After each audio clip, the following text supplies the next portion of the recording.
I'm Kyler, and today I'm going to be showing you guys how to tighten up your trip tension on your KAGE SnowStorm. So each of these springs has a rate of 325 pounds per inch. So that means every inch that the spring gets compressed, it adds another 325 pounds. So what we're going to be doing is we're going to be adding just a ½ inch of length in the spring. You can only add up to a ½ inch length because then when the spring compresses, if it's more than a ½ inch, it will become solid.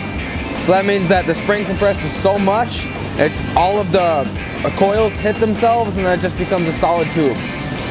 So we're going to start by taking this bolt out of the spring top, and then I'll show you guys what to do next. This is a 1 5/8 socket.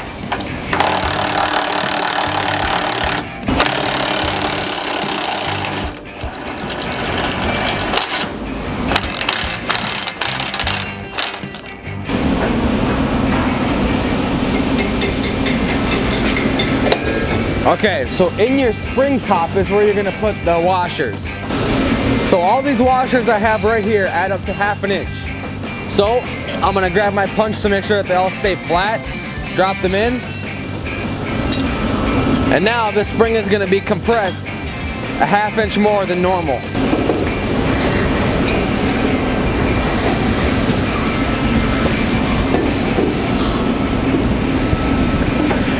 You're going to want to make sure to grease these before you screw them back down.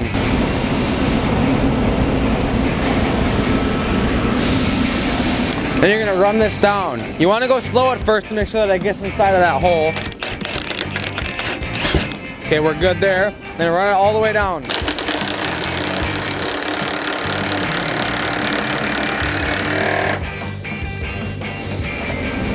Okay, so now this one is a ½ inch lower than the rest of them. So that's going to add about 160 pounds per spring, and over the whole trip edge you're going to get about 1,300 extra pounds to trip it. So that is how you can easily adjust the trip tension on your SnowStorm.